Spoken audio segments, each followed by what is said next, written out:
ከቅዱስ ቦታው የሰበሰበን የአባቶቻችን አምላክ ቅዱስ እግዚአብሔር ስሙ የተመሰገነ ይሁን። እግዚአብሔርን የወለደችልን ሃይማኖታችን የተማርንባት እውነተኛይቱ የሃይማኖት መጽሐፍ ረሃባችን የቀላችልን የሕይወት እንጀራችን መሶብ ጨለማችን የተወገደባት እውነተኛይቱ ምስራቅ የድካማችን ምርኩዝ የሃይማኖታችን በትር እናታችን ድንግል ማርያም ወላዲተ አምላክ ከእግዚአብሔር በታች ከፍጡር በላይ የእሷም ስም ክብር ምስጋና ይግባው። ከዕለቱ ንጉሳችን ከቅዱስ ገብርኤል ጀምሮ ቅዱሳን መላእክት፣ ቅዱሳን ነቢያት፣ ቅዱሳን ሐዋርያት፣ ሰማዕታት፣ ደናግል፣ መነኮሳት ሁላቸው እግዚአብሔር ያከበረላቸው ስማቸው ሁሉ የተመሰገነ ይሁን። ክቡር አባታችን መላከ ሰላም ቆሞስ አባ ዘርዓ ዳዊት የዚህ ታላቅ ደብር አስተዳዳሪ፣ ክቡራን መዘምራን፣ የተከበራችሁ ሊቃውንተ ቤተ ክርስቲያን፣ ካህናት፣ ዲያቆናት፣ የእግዚአብሔር ቤተሰቦች ሁላችሁ አንድ አምላክ በሚሆን በአብ በወልድ በመንፈስ ቅዱስ ስም እንደምን ሰነበታችሁ? እንደምን ዋላችሁ? እንደምን አመሻችሁ? ኃጢአታችን ይቅር ብሎ በቸርነቱ እስከዚህ ሰዓት ስላደረሰን ለአምላካችን ክብር ምስጋና ይግባው። ልቡናችንን ሰብስቦ እንዲያስተምረን ቅዱስ ፈቃዱ ይሁንልን። እስመ ዘአህየወኒ ውእቱ ይቤለኒ ጾር በሚል ርዕስ እንማማራለን። ያዳነኝ ተሸከም ብሎኛል በሉ። እንደገና በሉ ሁላችሁ። ሶስተኛ በዚህ ርዕስ እንማማራለን። የዮሐንስ ወንጌል ምዕራፍ 5 ቁጥር 11 ላይ ዛሬ የተሰበካችሁት ወንጌል ነው። ተምረነዋል በየአድባራቱ እያረፈንበት። እኔ መጨረሻ ላይ ታሪኩ ስለተማርነው በሊቃውንቱ ስለተተረጎመልን መጨረሻ ላይ ያለችውን ሀሳብ በራሳችን ሕይወት እንድንማረው ፈልጌ ነው እንጂ የመጻጉዕ ታሪክ የማታውቁት ሆኖና ሊተርክላችሁ ሊቃውንቱ ያልተረጎሙት ያላመሰጠሩት ሆኖ አይደለም። ሌላ ግን ከዚሁ ታሪክ የምንወስደው ክፍል ስላለ እሱን እንደምንማር ብዬ ነው። እግዚአብሔር ልቡናችንን ይክፈትልን። እንግዲህ ይህንን የተናገረው አንድ የታመመ ሰው ታሞ የዳነ ሰው ነው። ስም አለው፣ መጻጉዕ አይደለም ስሙ፣ ሌላ ስም አለው። ስሙ አልተጻፈልንም። ስሙ ስለማይጠቅመን የጻፉልን ተግባሩን ነው። በግብሩ መጻጉዕ ወይም በሽተኛው ተብሎ እናውቀዋለን ማለት ነው። እና ይሄ የተናገረው ይሄ ሰው ነው።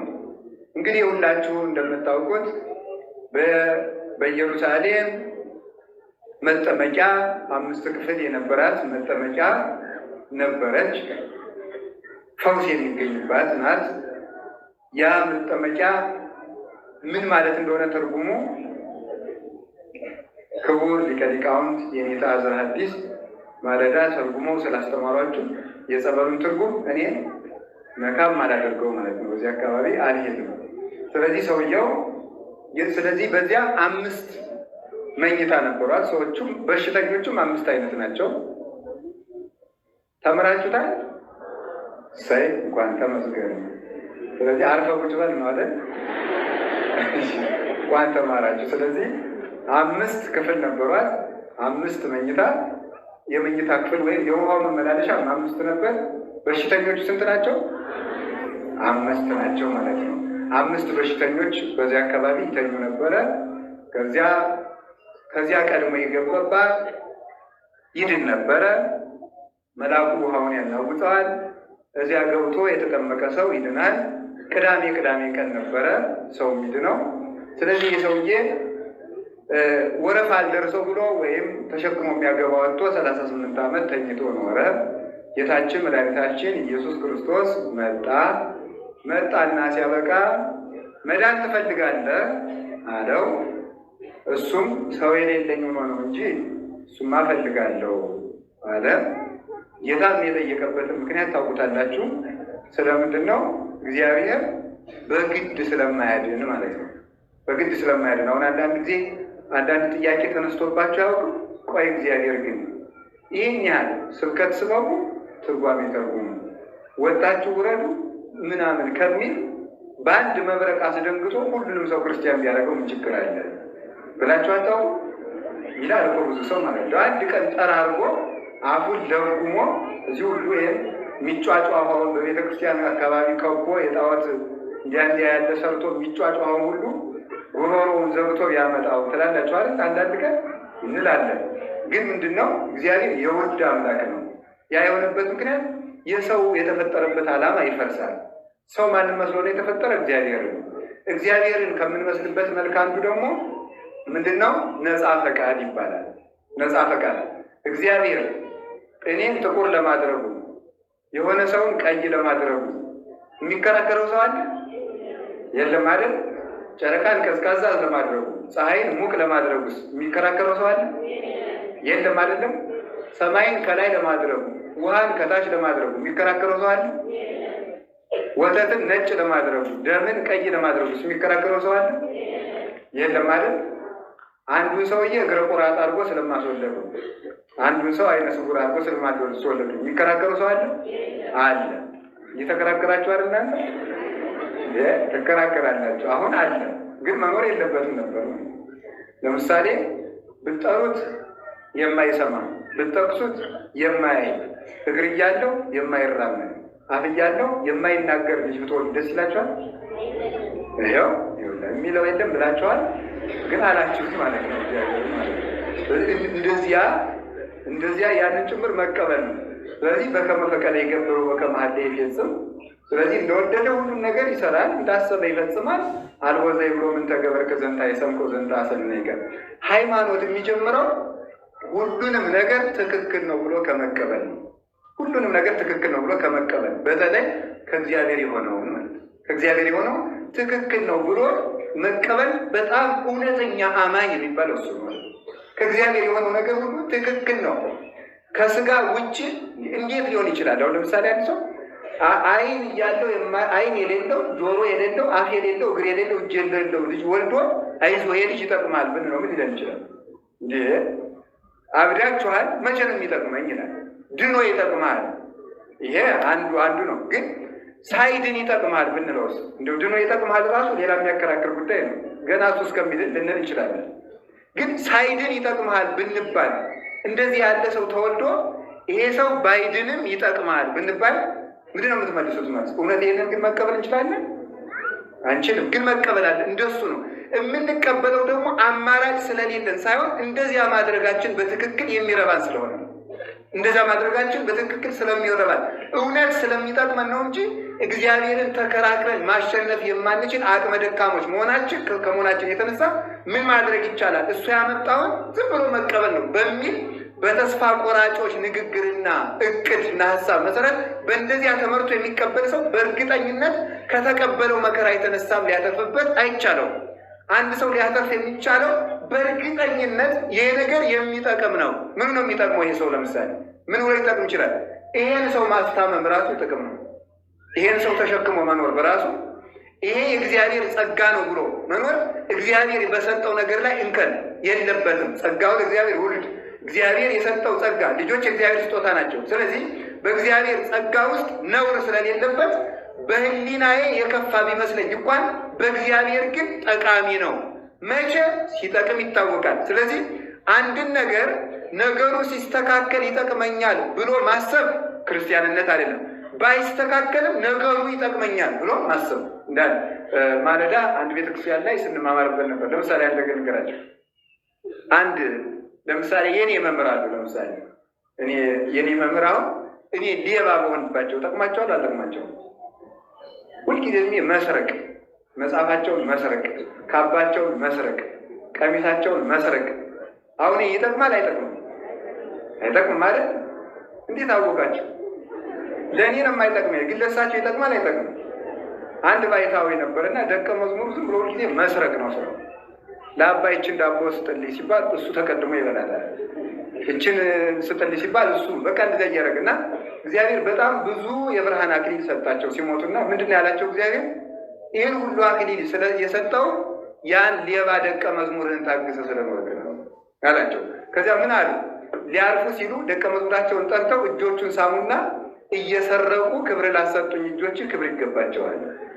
በጣም እኮ የሚያስደንቀው ማለት ነው። አንድ ሰው ተመልከቱ፣ ይሄ ነው ጥቅም አይገኝበት። እንደ ሰው ከተዘጋው ነገር ላይ እንደ እግዚአብሔር የተከፈተ ነገር ብሎ አለ ብሎ ለልብ ነግሮ ልብን በዚያ መሰረት ላይ ማቆምን ሃይማኖት የሚባለው ነው። እሱን መቀበል እምነት ተብሎ ይጠራናል። እንዲህ ያለ ልቡና ያድለ። ስለዚህ ከእግዚአብሔር የሆነውን ነገር ሁሉ ለመቀበል ዝግጁ ናቸው አይደለም? ናችሁ? ለምሳሌ አሁን ትንሣኤ እየመጣ ነው። እሑድ በተክሊል አግብታችሁ ሰኞ ጧት የሚስቲቱ እግር ቢወልቅ ተቆምጦ ቢወልቅ ይህን ትቀበላላችሁ? አሁን ላፍማ ማን አለ? አሁን ሰውየው ተመልከቱ። በጣም ብዙ ደግ እኮ ነው። እውነቴን ነው። ቀላል ይመስላችኋል? አግብቶ የሰውየው እግር በቃ ከወገቡ በታች ወይም ትከሻው ውልቅልቅ ቢል በበነጋው ምንድን ነው ልትሉ የምትችሉት? በእውነት እንዲያውም በጣም ነው የምትናደዱት። ይሄ ሰውዬ ወይ ትናንትና በሆነ ነገር አስገጥሞ ነው ሲቀልድብኝ ነው አላት እንታደርኩ። በእውነቱ ማለት ነው። በእርግጥ ያንን አተርፍበታለሁ ብሎ የሚቀበል ሰው አለ? አሁን እውነቴን ነው የምነግራቸው። ለቤተ ክርስቲያን ሁልጊዜም እንደምናገረው 3 ማህፀን አላት። ሊቃውንት እንዳስተማሩ ትዳር፣ ምንኩስናና ክህነት ናቸው። 3ቱ ማህፀኖች ከደፈረሱ አገርም ቤተክርስቲያንም ትደፈርሳለች። እነዚህ 3ቱ ማህፀኖች ከደፈረሱ ትዳሩ ብልሽት ያለበት ምክንያት የሆነውን ነገር ሁሉ በአኮቴት መቀበል የለም። መከራ ሲመጣ መቀበል የለም። መከራውን ከመቀበል ይልቅ መከራው እንዲልቅ መጸለይን እንወዳለን። ሁልጊዜ ማለት ጸሎታችን ሁሉ እንደዚያ የወረት ጸሎቶች ናቸው። ስለዚህ ያንን አምኖ ከመቀበል ይጀምራል ክርስትና። የእግዚአብሔር የሆነውን ለመቀበል እንድንቀበል የልብ ጉልበት ያድለን። ስለዚህ ተመልከቱ፣ ለምንድን ነው ሰዎችን እግዚአብሔር የፈቀደውን ነገር ይሰራል? የሚፈቅደው ደግሞ በደንብ የምታስተውልልኝ፣ የሚፈቅደው እግዚአብሔር የወደደውን ነገር ይሰራል ማለት መብቴ ነው እንደሚል ሰው እግዚአብሔር ስለቻለ ሁሉንም ነገር ያደርጋል ማለት አይደለም። እግዚአብሔር የቻለውን ሁሉ አይደለም የሚያደርገው፣ የሚያስፈልገውን ነው የሚያደርገው። የቻለውን ነገር ሁሉ ቢያደርግ እግዚአብሔር ሰው አንድ ቀን ማድረግ ይችላል? የቻለውን ሁሉ እግዚአብሔር ያደርገው። አንዳንድ ጊዜ እንዲህ አንተ ሁሉን ቻይ ነህ፣ ለምንድን ነው ግን እንዲህ መከራ ሲደርስብን ዝም የምትል? ቤተክርስቲያን እንዲህ ስትሰቃይ፣ ክርስቲያኖች ሲታረዱ፣ እንደ ጉድፍ ሲቀጡ ለምን ዝም የምትለው? እግዚአብሔር የቻለውን ቆይ እግዚአብሔር በረዶን ሁሉ ማዘነብ ይችላል። በረዶን ሁሉ አሁን እዚህ ላይ አምጥቶ ቀጥቅጦ እንዴ! እናንተ ሲጀመር እናንተ የምናውቀው በረዶ አይደለም። ቤት የሚያህል በረዶ እንዳለ ታውቃላችሁ? አንዱ ብቻ እኮ ነው። ይሄ ቢወርድ ይሄን ሰው ጭጭ አደርገዋል። ያን ይችላል እግዚአብሔር ቢያዘንስ? የቻልከውን ሁሉ አድርግ አይባልም። እኛን ቢዘጋንስ? የዋሸን ሰው ምንድን ነው እነገሌን የማትፈርድባቸው ስለ እኛስ ደግሞ በዋሸንበት ጉሮሯችን ዝግት ቢያደርገው እግዚአብሔር ስለቻለ። ለዚህ ነው ዲያቆኑ በይንተ ቅድሳት ሲጸልይ ተመልከቱ ከመይዝንሙ ዝናማት በሀበ ይትፈቀድ መካን። እግዚአብሔር ዝናሙን በሚሻበት ቦታ ያዘን ዘንድ ስለ ዝናም እንማልዳለን። በሚሻበት ቦታ ዝናብ ማዝነብ ስለቻለ እግዚአብሔር ዝም ብሎ በማያስፈልገው ቦታ እንዲያዘን አያዘንም። እግዚአብሔር በሚያስፈልግበት ቦታ እግዚአብሔር የመሬት 7 ያለው እኛ ሲጀመር እግዚአብሔር የፈጠረው 20 ዓለም ነው። ከ20ው ዓለም ተመልከቱ፣ ከ20ው ዓለም ውስጥ እኛ የምንሆንባት ምድር አንዲቱ ናት። ወይም በእናንተ ቋንቋ 1/20 የሚባለው ማለት ነው። አንድ ክፍል ናት መሬት፣ አንድ ክፍል ናት። 7ቱ ሀገሮች የምንላቸው አንድ ክፍል ነው። ከአንዱ ክፍል ውስጥ አንዱ ርስት የበረዶ ርስት ነው። በረዶ ሀገር አለው። አጥሎ እግዚአብሔር ውሃውን ለሰው ልጅ አዝንቦ በረዶን የሚያሰፍርበት ቦታ ነው። እንዲያ ባይሆን ኖሮ ፍጥረት ውሎ ማደር ባልተቻለው ነበረ። ስለዚህ እግዚአብሔር እንደወደደ ይሰራል ማለት የማያስፈልገውን ነገር ስለሚቻለው ይሰራል ማለት ሳይሆን የሚያስፈልገውን ነገር ይሰራል። ደግሞ የጠላውን ነገርም ያደርጋል። አልቦ ዘይብሎ ምንተ ገበርከ ዘንተ አይሰምከ ወዘንተ አሰነይከ። ይሄኛውን እንደዚህ ላይ ተሳስተሃል፣ እዚህ ላይ ደግሞ አሳምረዋል ብሎ ስለ እግዚአብሔር የሚተች የለም። አሁንም ደግሞ ልንገራችሁ፣ እግዚአብሔርን እንደዚህ የማንልበት ምክንያት ለምንድን ነው ካላችሁኝ፣ በእርግጥ ትክክል ስለሆነ ነው እንጂ እግዚአብሔርን መተቸት ስለሚያስቀጣ አይደለም። በደንብ አድርጋችሁ እንድታስተውሉ ይፈልጋል። እግዚአብሔርን ፈርተን ተንቀጥቅጠን አይ እንዲህ ብንለውማ የባሰ ያጠፋናል ብለን ነገር ግን ነገሩ ልክ እንዳልሆነ ተገንዝበን እንደዚህ ባላደረገ ብለን ነገር ግን ስለምንፈራው የምንተወው ሳይሆን በእውነት እስመ ርቱዓት ፍናዊሁ ለእግዚአብሔር የእግዚአብሔር መንገዶቹ ቅኖች ናቸው፣ ነውር የለባቸው። ጥመት በእግዚአብሔር ርስት እድል ፈንታ ጽዋ ተርታ የለውም። እግዚአብሔር ባህሪው ቅን ነው። ወይም ደግሞ ምን ማለት ነው? ይህም ሲጀምር ደካማ ቋንቋ ነው። እግዚአብሔርን በቋንቋ ገልጦት የሚያውቅ ፍጡር የለም ይላል ቅዱስ ዮሐንስ አፈወርቅ። እግዚአብሔርን በምን ገልጦት የሚያውቅ የለም? በቋንቋ ስላችሁ በአማርኛ፣ በእንግሊዝኛ፣ በኦሮሞኛ በምናምን የሚባል ጉዳይ አይደለም። ወይም በትግርኛ በወላይትኛ ማለት አይደለም። በቋንቋ ማለት የትኛውን ቋንቋ ለእግዚአብሔር በቂ አይደለም። አላችሁ የላችሁ? እግዚአብሔር ሀብታም ነው። አሁን እግዚአብሔር ሀብታም ብቻ ነው? ይሁ ማለት በሉ ማምላክ 10 መኪና ያለው ሰውዬም ሀብታም፣ እግዚአብሔርም ሀብታም እኩል ወይ ጥጋብ እኮ ነው። ሊገሩ የቋንቋ ልዩነታችን ይሁትን ማዝም ብላችሁ ማለት ነው። ቆይ በምሳሌ ና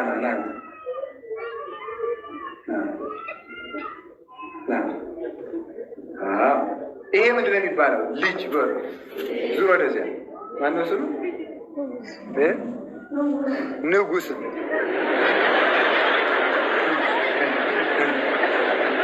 ይሄ ልጅ ማን ነው? እግዚአብሔር ሳ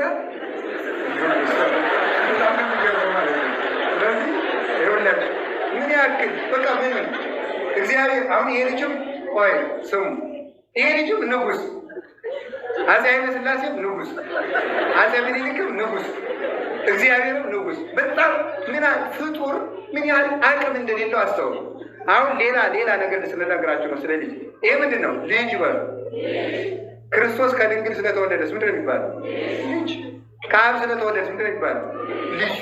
ስለዚህ ተምር ቋንቋዎች ሁሉ ደግልኝ አምላከ ቅዱሳን ለክብር ያብቃል። ቁጭ በሉ። ስለዚህ የእግዚአብሔር ቤተሰቦች ሁላችንም ማሰብ የሚገባል እኛ እንደምናውቀው ነው እንጂ የሚነገረው እግዚአብሔር ሀብታም ነው፣ እግዚአብሔር ፈራጅ ነው፣ ፈራጅ ፍርድ ቤቱን ፈራጅ፣ እግዚአብሔርን ፈራጅ፣ ሁሉም ነገር ተመልከቱ። የሰው አቅም እንኳንስ ይገርማል። ቅዱስ ዮሐንስ አፈወርቅ የሚለው እንኳን እግዚአብሔርን መልአክን በትክክል ገልጦ የሚያውቅ ቋንቋ የለም። እንኳን መልአክን የሰውን ነፍስ እንደ ስሟ መጠን ጠርቷል አይታወቅም። አንድ ሰው እንኳን የእግዚአብሔርን ሙሉ ስም ያንድን መልአክ እንኳን ያንድን መልአክ የአንዲትን ነፍስ ሙሉ ስሟን ውሳጣዊ ተግባሯን እና ውሳጣዊ ባህሪዋን በሚያስተካክል አቅም ገልጧትም አውቋትም የሚያውቅ ሰው ፈጽሞ በምድር ላይ የለም፣ በሰማይ የማይገኝ ይላል። ከቃሉ ጋር ናችሁ ይሆን? ስለዚህ እግዚአብሔር ተመልከቱ የወደደውን ይሰራል ባልን ጊዜ ስለሚያስፈልግ እግዚአብሔር ምንም ጥመት የሌለበት ንጹሐን ተመልከቱ። እንዲያው ሊቃውንት ቢጨንቃቸው ይህ ተመልከቱ ሰው እንደ ነጭ ጨርቅ ነው ይባላል። አሁን ይህ ነጭ ወረቀት ነው። ይህ ነጭ ወረቀት ነው። ቀይ ቀለም ብቀባው ይቀበላል። ጥቁር ቀለም ብቀባው ይቀበላል። አረንጓዴስ ቢጫስ በቃ መቀጠል ነው እንግዲህ ይቀበላል አይደለም?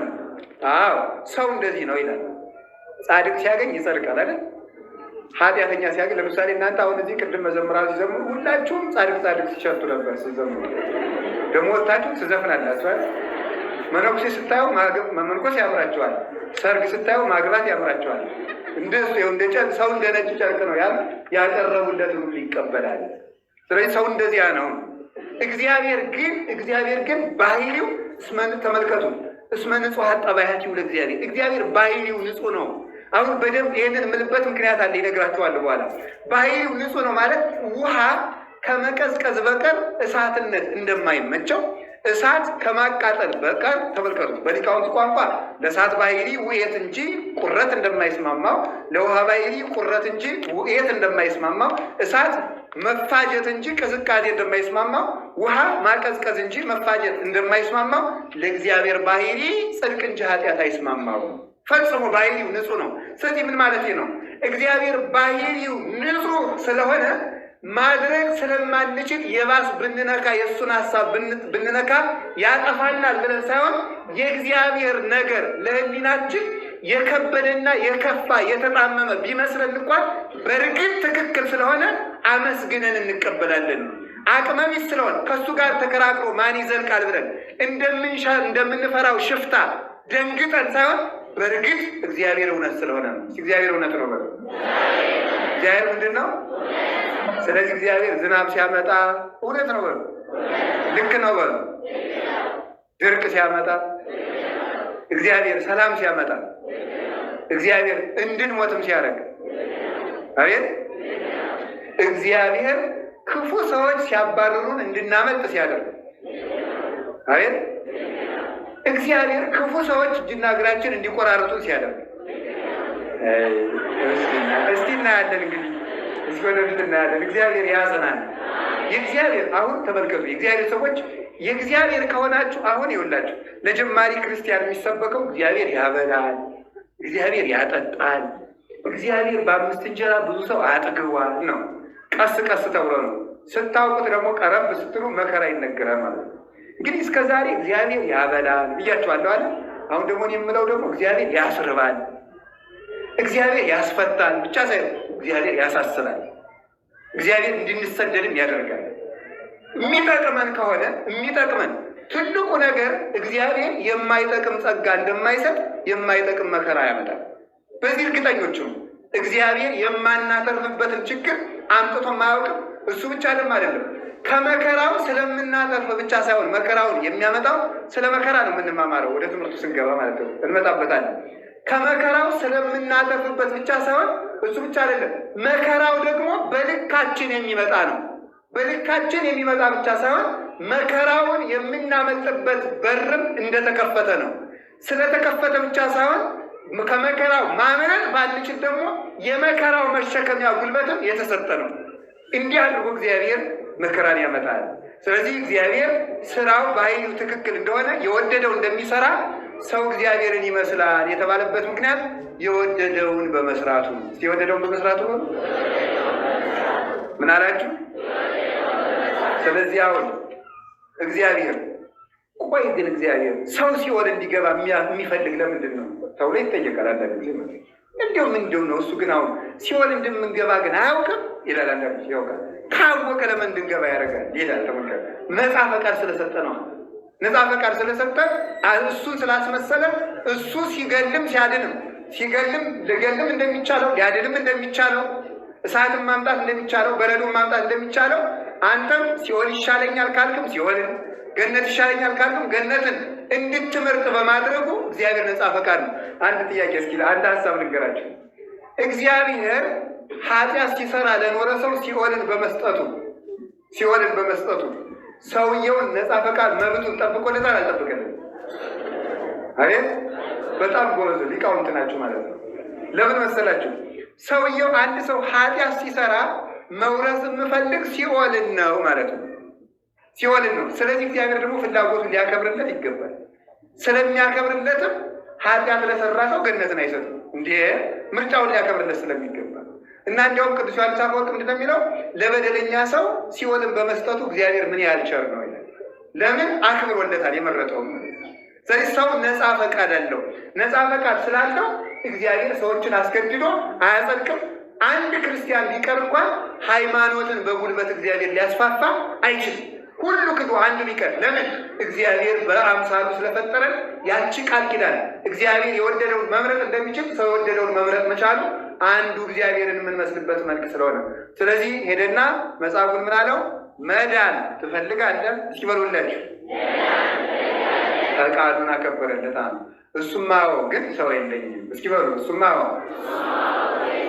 ቆይ አንድ ሀሳብ ልንገራችሁ። አሁን ብዙ ሰይፍ ተደግሶልናል።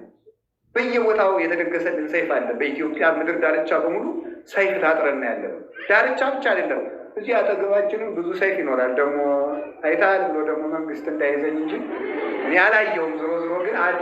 ሳይኖር አይቀርም ነው፣ ሳይኖር አይቀርም። ደፋር ጠፍቶ የሚበረብር ጠፍቶ ነው እንጂ በየጓዳ በየጎድጓዳው በየመኪና እየመጣ የወረደ ክርስቲያኖችን ለማረድ የታሰበበት ሰይፍ ሳይኖር አይቀርም። አሁን እሱ አለ። ከእሱ መዳን ትፈልጋላችሁ? አቤት ከእሱ መዳን ትፈልጋላችሁ? ግን ሰው የለኝም በሉ ደግሞ። አይ ትክክል አለ። ሰው የለኝም አይባልም። ተመልከቱ፣ አያችሁ፣ በሰው ብዛት የሚያምን ሰው ክርስቲያን አይደለም።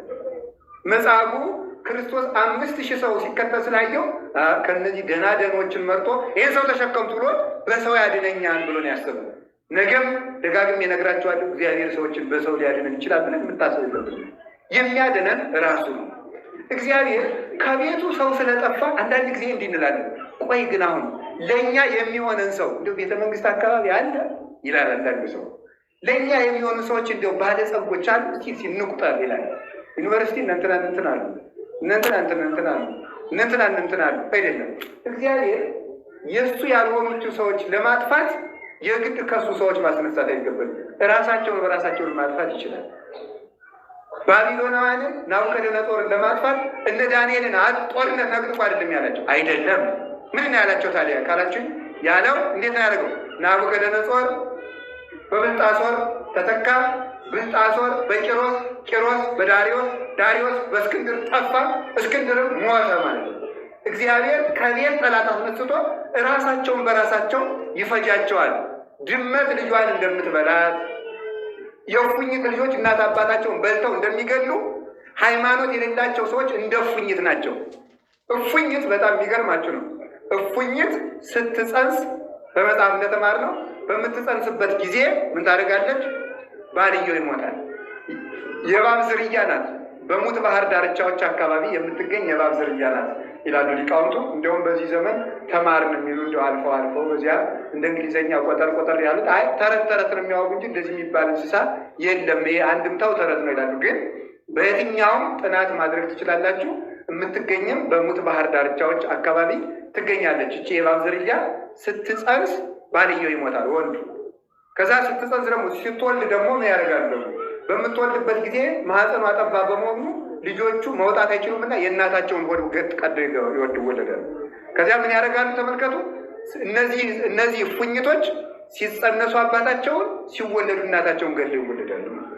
እፉኝት በእፉኝት ይጠፋል። እስኪ በሉላችሁ፣ እፉኝት በምን ይጠፋል?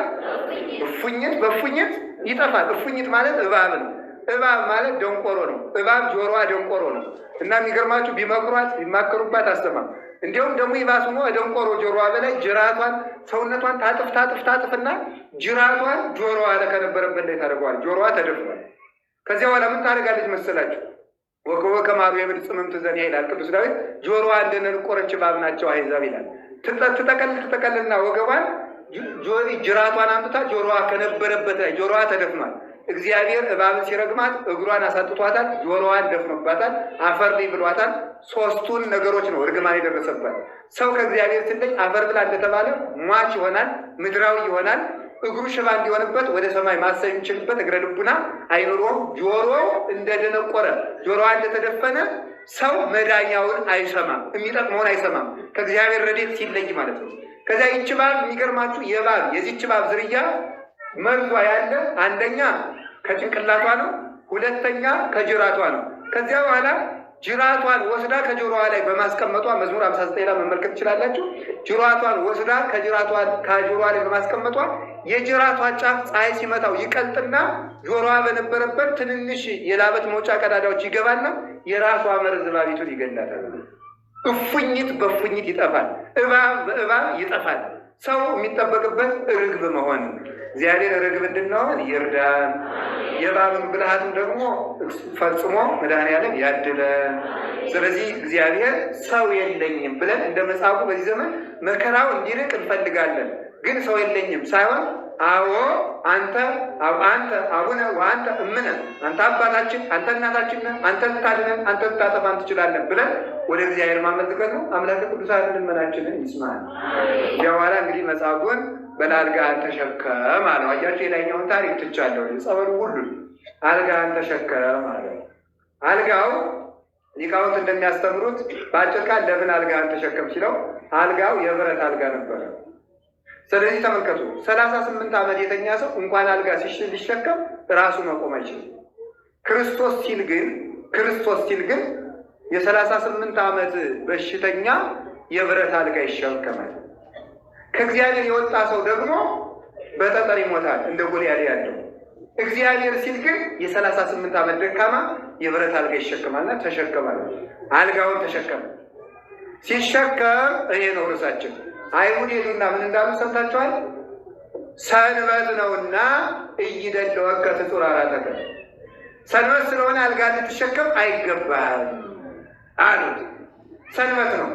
በሰንበቱ እንዴት ጌታ እንዳላቸው እለታጡ ተነጥፉ ወገመለ ትውጡ፣ መርፌ ትውጣላችሁ፣ ማረሻ ትውጣላችሁ፣ መርፌ ትተፋላችሁ እንዳለ ከሰው ክብር ይልቅ ለስርዓት የሚጠነቀቁ ሰዎች ነበሩና ከዚህ የተነሳ ምን አላቸው? ምን አሉ? ሰንበት ነው አሉ። ጌታ እንዲህ ብሎ ነበር ከዕለታት አንድ ቀን፣ አይ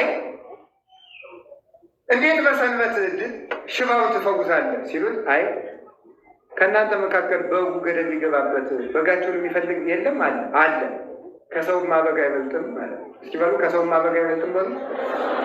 ከሰው ምን አይበልጥም? እስኪ አንድ ጊዜ ከሰው በግ ይበልጣል የምትሉ እጃችሁን አውጡ። ከሰው በግ ይበልጣል፣ ከሰው በግ ይበልጣል። ራቀሰራችሁ። እሺ ከበግ ሰው ይበልጣል። አትታለሉም ማለት ነው። ከበግ ሰው ይበልጣል የምትሉ አውጡ። እሺ አሁን ከበግ ሰው ይበልጣል። ወበዛ አውጡ እንጂ ከበግ ማን ይበልጣል? ከበግ ማን ይበልጣል? እሺ 1000 ብር ከሚገዛ በግና ከሰው ማን ይበልጣል? እስቲ ሁላችሁ አንድ ጊዜ ከበግ ሰው ይበልጣል በሉ። እንደገና እንደገና እንደገና ከበግ ሰው። ዛሬ በዚህ ዘመን ግን ከሰው በግ በልጧል። ያ ማለት ምን ማለት ነው? ሁልጊዜ አሁን ኢትዮጵያ ውስጥ ሰው የሚገዳደልበት ምክንያት ምንድን ነው? ከሰው ይልቅ ለሰው የተፈጠረ ነገር ቅድሚያ ስለተሰጠው ነው። መሬት፣ ጥቅም፣ ሹመት፣ ገንዘብ፣ እነዚህ ከሰው ያነሱ ነገሮች ናቸው። እግዚአብሔር ሰው ከሰጠን እነዚያን መስጠት አይከብደውም። ከባዱ ነገር ሰው መፈጠሩ ነው። ሰው እግዚአብሔር መልክ ነው። ሌላው ጥርቅም ነው። ከባዱ ነገር የእግዚአብሔርን መልክ ማግኘት ነው። ሰው የሰጠ እግዚአብሔር ለሰው የሚያስፈልግን አይነሳም ነበር። እንዲያውም አይዟችሁ ዝናቡን አትፍሩ ተመጣም ያው እንግዲህ መቀበል ነው እና አንድ ሁላችሁም በታሪክ ተምራችሁታል። የሱፍ ልብስ የተጀመረበት ሀገር ወዴት ነው? በታሪክ የተማራችሁ ነው። በሁለቱም ወገን ድንግል ናቸው። በዚያም በዚህ ማለት ነው። እሺ ማናት? እንግሊዝ ነው መሰል አይደለም የምትባለው ሀገር ይመስለኛል። እና እዚያ የበጎች ጠጉር፣ በነገራችን ላይ አሁንም ሰው የሚለብሰው ሱፍ አይደለም። ሱፍ አሰፋው የሚለው ውሸቱን ነው። ሱፍ ከበግ ጠጉር ነው የሚሰፋ እንጂ ሱፍ አይደለም ማለት ነው። እና ሱፍ ከጃንሆይ ወዲህ ያለ አይመስለኝም አልነበረ፣ የለም ዛሬ ሱፍ የለም። እና ዝም ብላችሁ ስም አውጥታችሁለት ነው ካባ ያሰፋውን ካባ ታሰፉና ሱፍ ትልታላችሁ እንጂ ሱፍ አይደለም። ሱፍ ከበግ ጠጉር ነው የሚሰራ እና እሱ ሲሰራ ከሱፍ እግርም ይሰራል። በርግጥ እሱ የለም አሁን።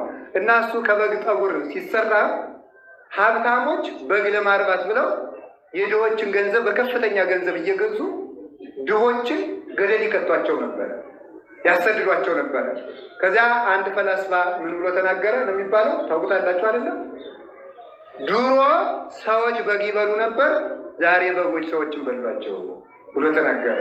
ድሮ ሰዎች በግ ይበሉ ነበር፣ ዛሬ በጎች ሰዎችን በሏቸው። ለምን?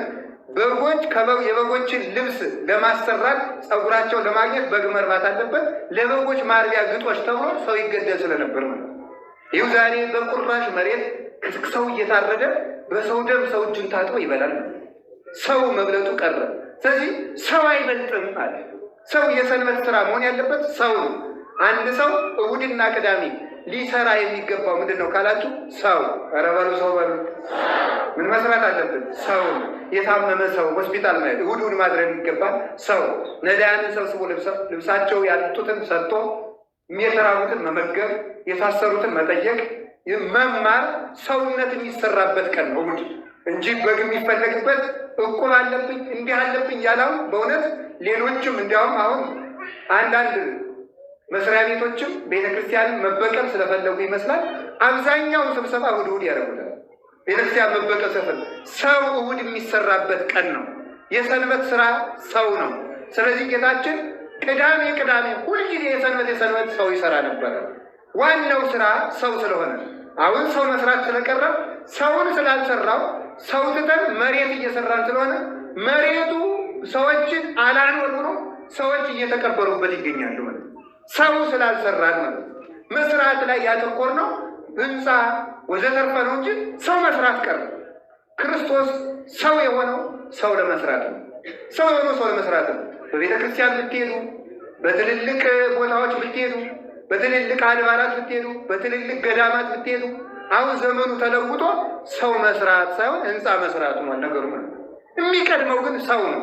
ስለዚህ ጌታችን ኢየሱስ ክርስቶስ ምን አደረገው? በሰንበት ፈውሶት ነበርና በሰንበት አልጋህን አትሸከም አልጋህን ጣል ሲሉት መልስ ያዳነኝ ተሸከም ብሎኛል። በሉ እስኪ ሁላችሁ ማለት ነው። ያዳነኝ ምን በል ብሎኛል አለ? ተሸከም ብሎኛል። ያዳነው ማን ነው? አቤት እግዚአብሔር።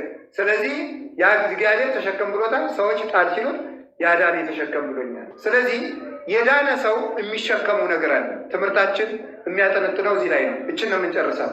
የዳነ ሰው የሚሸከመው ነገር አለ። ምን ጊዜ